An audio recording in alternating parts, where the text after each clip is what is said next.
सर्वमुक्त शिव सत्य है, शिव सामर्थ्य अनंत, अमोय तजा विस्को पिया सांब सदा भगवंत। ओम नमः शिवाय। हर हर महादेव। आज रविवार का दिन है और त्रयोदशी तिथि है। आज के दिन ही प्रदोष व्रत रखा जाएगा। रविवार पड़ने के कारण यह प्रदोष व्रत रवि प्रदोष व्रत कहलाएगा। तो आइए आज की इस पुण्यदायिनी तिथि पर आपको सुनाते हैं रवि प्रदोष व्रत की कथा, जो कि इस व्रत में आवश्यक रूप से कही या फिर सुनी जानी चाहिए।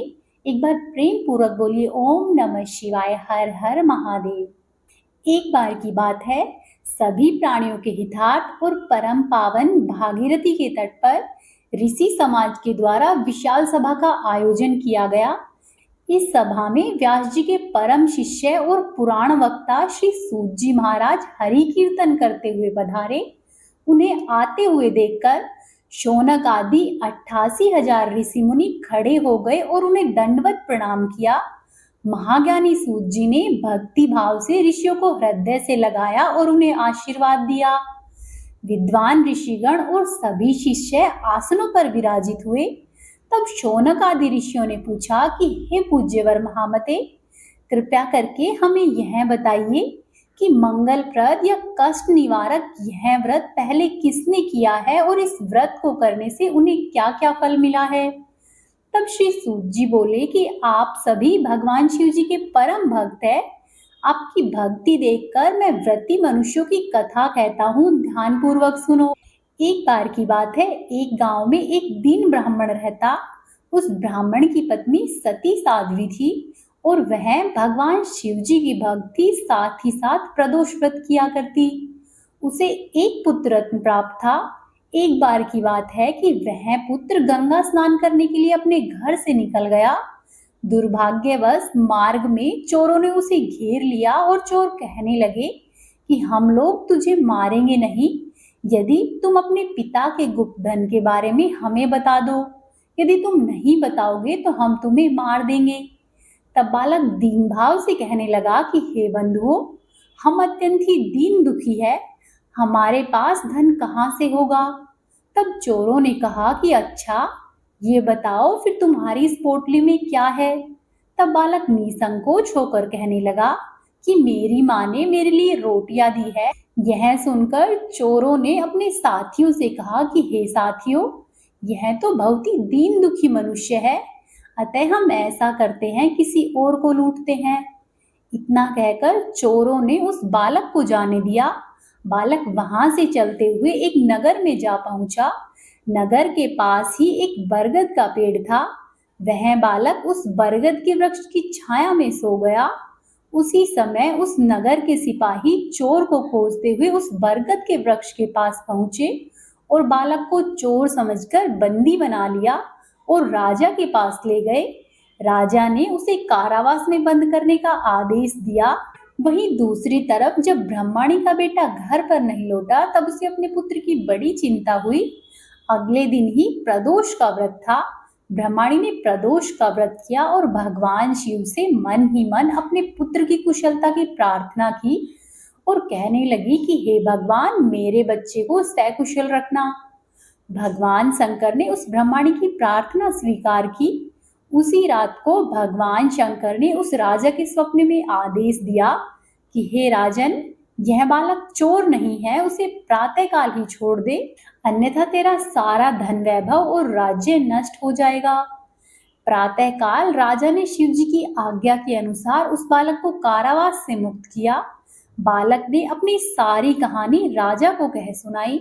सारा वृतांत सुनकर राजा ने अपने सिपाहियों को उस बालक के घर भेजा और उसके माता पिता को राज दरबार में बुलाया। उसके माता पिता बहुत ही भयभीत थे। राजा ने उन्हें भयभीत देखकर कहा कि आप लोग चिंता मत करो, आपका बालक निर्दोष है।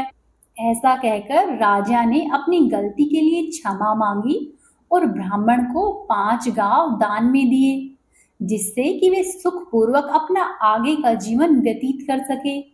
भगवान शिव जी की कृपा से ब्राह्मण का परिवार आनंद पूर्वक रहने लगा। इसीलिए जो भी मनुष्य रवि प्रदोष व्रत को करता है, वह मनुष्य सुखपूर्वक और निरोगी होकर अपना संपूर्ण जीवन बिताता है। साथ ही साथ उसके जीवन में हर तरह की खुशहाली आती है। इसीलिए भगवान शिव जी के प्रत्येक भक्त को चाहिए, जिसने प्रदोष व्रत रखा है वह भी, और जो व्रत नहीं रख सके वह भी त्रयोदशी तिथि के दिन प्रदोष काल में इस कथा को अवश्य ही सुने या फिर कहे। अब आप सुनिए प्रदोष व्रत में सुनी जाने वाली अगली कथा। एक बार की बात है, एक नगर में एक ब्रह्माणी रहा करती। उसके पति का स्वर्गवास हो गया था, इसीलिए उसका अब कोई सहारा नहीं था। इसी वजह से वह सुबह होते ही अपने पुत्र को अपने साथ में लेकर भिक्षा मांगने के लिए निकल पड़ती। भिक्षा में उसे जो कुछ मिलता उसी से उन दोनों माँ बेटों का गुजारा होता। वह खुद और अपने पुत्र का इसी तरह से पेट पालती रहती। एक दिन की बात है कि भिक्षा मांगकर वह ब्रह्माणी अपने घर के लिए जब वापस लौट रही थी तो उसे एक लड़का घायल अवस्था में कराहता हुआ मिला। ब्रह्माणी को उस छोटे से लड़के पर बहुत दया आई और वह उसे अपने घर पर लेकर आई। वह लड़का विदर्भ देश का राजकुमार था। शत्रु सैनिकों ने उसके राज्य पर आक्रमण करके उसके पिता को बंदी बना लिया था और राज्य पर अपना नियंत्रण कर लिया था। इसी वजह से वह भटक रहा था। राजकुमार ब्राह्मण पुत्र के साथ उस ब्रह्माणी के घर में निवास करने लग गया। फिर कुछ दिनों के बाद एक बार अंशुमति नाम की एक गंधर्व कन्या ने राजकुमार को वन में भ्रमण करते हुए देखा तो वह अंशुमति कन्या राजकुमार पर मोहित हो गई। अगले दिन अंशुमति अपने माता पिता को राजकुमार से मिलाने के लिए लेकर आई। उसके माता पिता को भी राजकुमार पसंद आ गया। कुछ ही दिनों के बाद अंशुमति के माता पिता को भगवान शिव जी ने स्वप्न में आदेश दिया कि राजकुमार और अंशुमति का विवाह संपन्न करा दिया जाए। उन्होंने वैसा ही किया। राजकुमार और अंशुमति का विवाह करा दिया। ब्रह्माणी प्रदोष व्रत करने के साथ ही भगवान शंकर की पूजा पाठ किया करती। प्रदोष व्रत के प्रभाव से ही गंधर्वराज की सेना की सहायता लेकर राजकुमार ने विदर्भ के शत्रुओं को खदेड़ दिया और फिर अपने पिता को भी शत्रुओं के बंधन से मुक्त कराया और अपने पिता के साथ सुखपूर्वक अपने राज्य में निवास करने लगा। राजकुमार ने ब्राह्मण पुत्र को अपना प्रधानमंत्री बना लिया। साथ ही अंशुमति भी अब रानी के पद पर सुशोभित हुई। प्रिय भक्तों, जो भी श्रद्धा पूर्वक भगवान शंकर पर विश्वास करके प्रदोष व्रत रखता है उसके दिन भगवान शंकर वैसे ही बदलते हैं जैसे ब्रह्माणी के बदले हैं। अब आप सुनिए भगवान शिव जी की अगली कथा के अनुसार एक बार वाशकल नामक गांव में बिंदुक नाम का एक ब्राह्मण रहता था। वह ब्राह्मण बड़ा ही दुरात्मा और महापापी था। वह ब्राह्मण कुमार्ग पर ही चलता था। उस ब्राह्मण की पत्नी का नाम चंचुला था। उसकी स्त्री बहुत सुंदर थी और वह सदैव ही अपने धर्म का पालन करती थी। इस तरह से कुकर्म में लगे हुए उस ब्राह्मण के साथ उसकी पत्नी ने बहुत से वर्ष व्यतीत किए। अपने धर्म के नष्ट होने के डर से वह कभी भी अपने धर्म से विचलित नहीं हुई। लेकिन उसका पति तो दुराचारी था, इसीलिए दुराचारी पति के आचरण से प्रभावित होकर कुछ समय के पश्चात वह स्त्री भी अपने ही पति की तरह दुराचारिणी हो गई। बहुत समय बीत जाने के बाद वह दूषित बुद्धि वाला दुष्ट ब्राह्मण समय के अनुसार मृत्यु लोक को प्राप्त होकर नरक में गया। बहुत दिनों तक नरक के दुख भोगकर वह पापी अंत में एक भयंकर पिशाच हो गया। दूसरी तरफ उस दुराचारी पति की मृत्यु के पश्चात चंचुला बहुत समय तक अपने पुत्रों के साथ अपने घर में ही रहती। एक दिन ईश्वर की कृपा से वह अपने बंधु और बांधवों के सहित एक तीर्थ के क्षेत्र में गई। तीर्थ यात्रियों के साथ चंचुला ने तीर्थ के जल में स्नान किया और अपने भाइयों के साथ इधर उधर घूमने लगी। वहां पर उसने एक देव मंदिर में एक ब्राह्मण को भगवान शिव जी की परम पवित्र और उत्तम पौराणिक कथा कहते हुए सुना। वह ब्राह्मण कह रहे थे कि जो स्त्रियां पर पुरुषों के साथ व्याभिचार करती है, यमराज के दूत उन्हें बहुत कष्ट देते हैं। ऐसा सुनकर चंचुला भय से कांपने लगी। उसने विचार किया कि उसने तो अपने पति के साथ बहुत पाप किए हैं, तो उसे भी उन पापों का दंड अवश्य ही भोगना पड़ेगा। ऐसा सोच सोचकर उसे चैन नहीं था और उसने उस ब्राह्मण से विनती की कि हे प्रभु, आप मेरे ऊपर कृपा करें और मेरा उद्धार करें। मैं आपके प्रवचन सुनकर भय से कांप रही हूँ और इस संसार से मुझे वैराग्य हो रहा है। हे ब्राह्मण देव, मैंने जीवन भर दुराचार किया है। न जाने मेरे मरने के बाद मुझे कैसी कैसी घोर यातनाएं सहनी पड़ेगी और मेरा साथ कौन देगा। हे ब्राह्मण देव, यमराज के उन भयंकर दूतों को मैं कैसे देख पाऊंगी। हे प्रभु, आप मेरा कल्याण करें। चंचुला के इस प्रकार के वचनों को सुनकर वे ब्राह्मण बोले कि हे चंचुला, यह तो बड़े ही सौभाग्य की बात है कि भगवान शंकर की कृपा से शिव पुराण की कथा को सुनकर तुम्हारा मन समय पर ही सावधान हो गया है। हे चंचुला, पश्चाताप ही पाप करने वाले पापियों के लिए सबसे बड़ा प्रायश्चित होता है। साधु संतों ने भी पश्चाताप को ही समस्त पापों का नाश करने वाला बताया है और पश्चाताप से ही पापों की बुद्धि शुद्ध होती है। जो भी मनुष्य अनजाने में किए हुए पाप कर्मों का पश्चाताप करता है वह समस्त भय से मुक्त होकर निर्भय हो जाता है। इसीलिए ब्राह्मण पत्नी, तुम विषयों से अपने मन को हटाओ और भक्ति भाव से भगवान शंकर की इन पावन कथाओं को नित्य प्रति सुनो। इस कथा को सुनने से तुम्हारे चित्त की शुद्धि होगी और तुम्हें मोक्ष की प्राप्ति होगी। ऐसा सुनने के बाद उस चंचुला ने शिव पुराण की कथा को सुनने की इच्छा से अपने मन में उस ब्राह्मण देव की सेवा करने का संकल्प लिया और ऐसा सोचकर ब्राह्मण से निवेदन करके वह उन्हीं के साथ रहने लगी। उसके पश्चात उस शुद्ध बुद्धि वाले ब्राह्मण ने उस स्त्री यानी कि चंचुला को शिव महापुराण की समस्त कथा कह सुनाई। तत्पश्चात समय का चक्र पूरा होने के बाद भक्ति, ज्ञान और वैराग्य से युक्त हुई चंचुला ने अपने शरीर को बिना किसी कष्ट के त्याग दिया। जैसे ही चंचुला ने अपने शरीर को त्यागा, भगवान शंकर का भेजा हुआ दिव्य विमान वहां पर आ पहुंचा और भगवान शंकर के गणों ने चंचुला को उस दिव्य विमान पर बिठाया और उसको लेकर शिवलोक में चले गए। अब चंचुला दिव्य रूप धारण कर चुकी थी और दिव्यांगना हो चुकी थी। चंचुला ने वहां पर साक्षात भगवान शंकर को देखा। उनके 5 मुख थे और हर मुख में उनकी 3 आंखें थी। मस्तक पर चंद्रमा सुशोभित हो रहा था। उन्होंने अपनी बाईं ओर माता पार्वती को बिठाया हुआ था। उनका सारा शरीर भस्म से भासित था। शरीर पर श्वेत वस्त्र शोभा पा रहे थे। इस प्रकार परम उज्जवल भगवान शंकर का दर्शन करने के बाद वह ब्राह्मण पत्नी बहुत प्रसन्न हुई। उसने महादेव और देवी पार्वती को प्रणाम किया और उसकी आंखों से अश्वों की अविरल धारा बहने लगी। संपूर्ण ही शरीर में रोमांच पैदा हो आया और माता पार्वती व भगवान शंकर ने बड़ी करुणा से उसे अपने पास बुलाया और उसकी ओर देखा। माता पार्वती ने चंचुला को प्रेम पूर्वक अपनी सखी बना लिया। इसके बाद चंचुला देवी पार्वती की सखी बनकर कैलाश पर्वत पर ही रहने लगी। कुछ दिन ऐसे ही व्यतीत हो गए, लेकिन चंचुला को बीच बीच में अपने पति का ख्याल भी आता था। एक दिन चंचुला माता पार्वती के पास पहुंची और बोली कि हे गिरिजा नंदिनी, मनुष्यों ने सदा ही आपका सम्मान किया है। हे स्कंद माता, हे उमे, आप समस्त सुखों को देने वाली हो। हे शंभु प्रिया, आप ही संसार की सृष्टि, पालन और संहार करने वाली हो। वह चंचुला इस प्रकार से महेश्वर पत्नी उमा की स्तुति करके सिर झुकाकर चुपचाप खड़ी हो गई।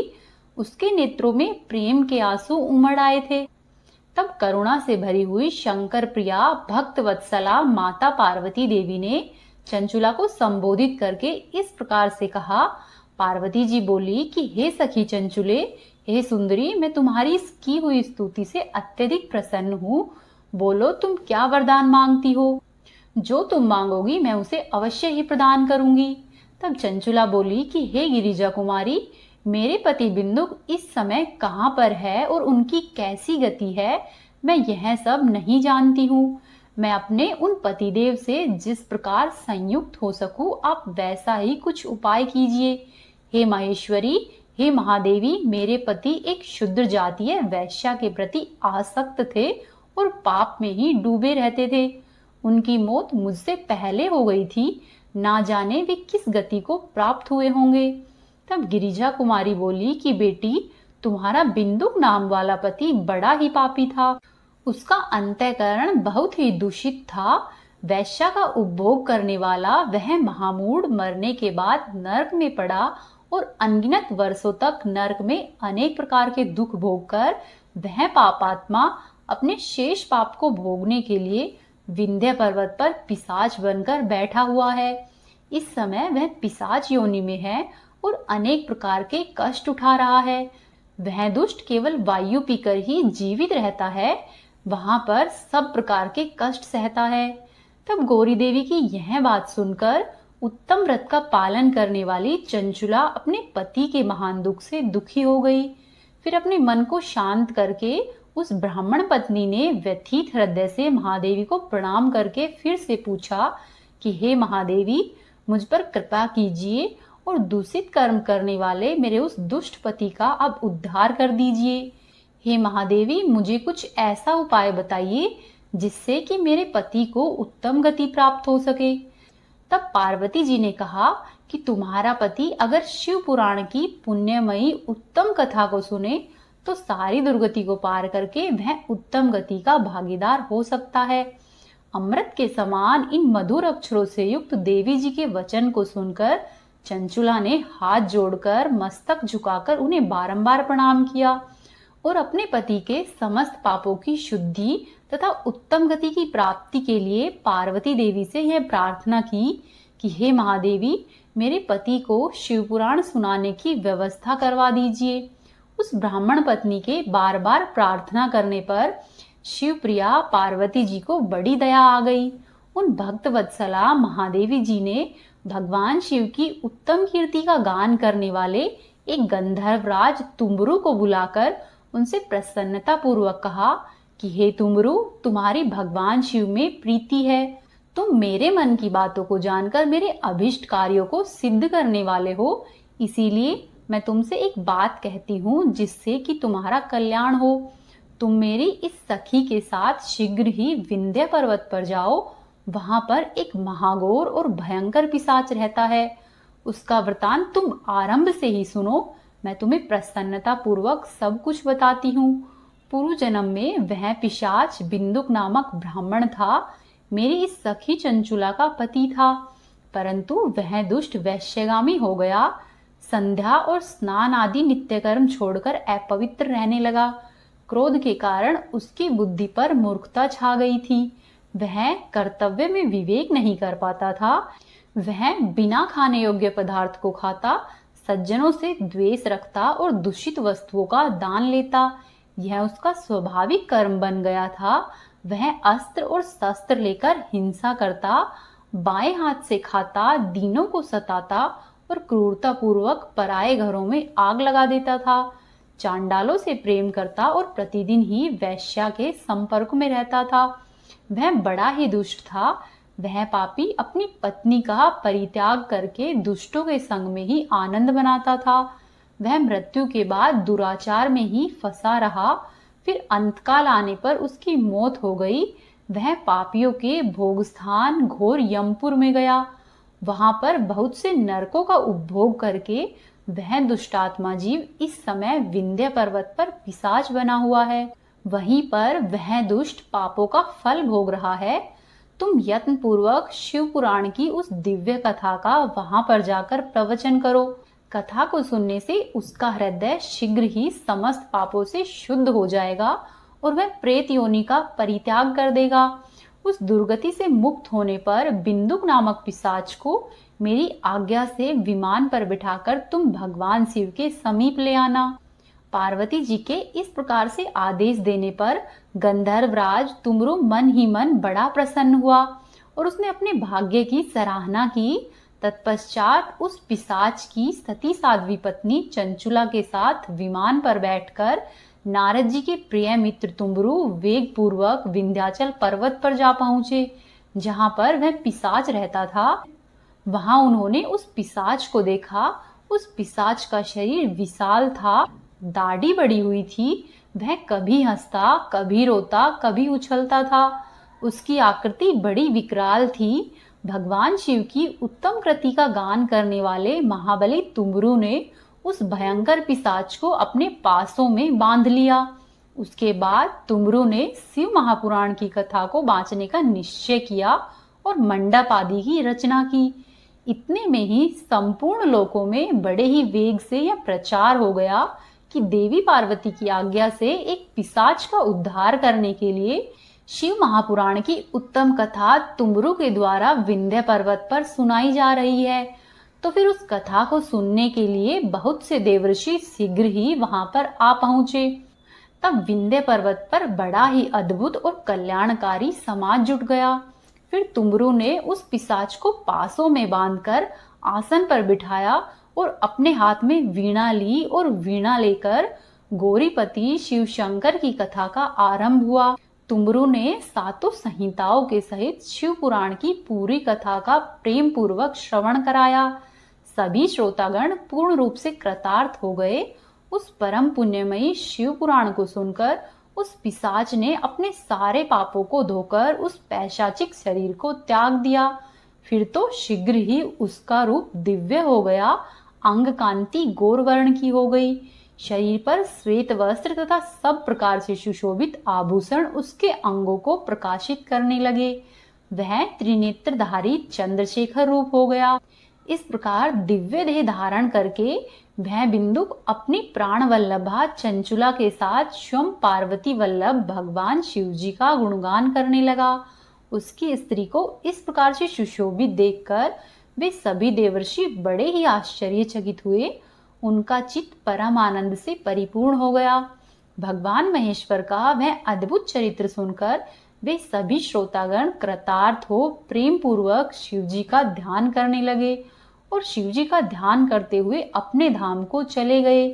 दिव्य रूपधारी श्रीमान बिंदुक भी सुंदर विमान पर अपनी प्रियतमा चंचुला के साथ बैठकर सुखपूर्वक आकाश में स्थित हो बड़ी ही शोभा पाने लगा। बोलो मां पार्वती की जय, बोलो भगवान शंकर की जय।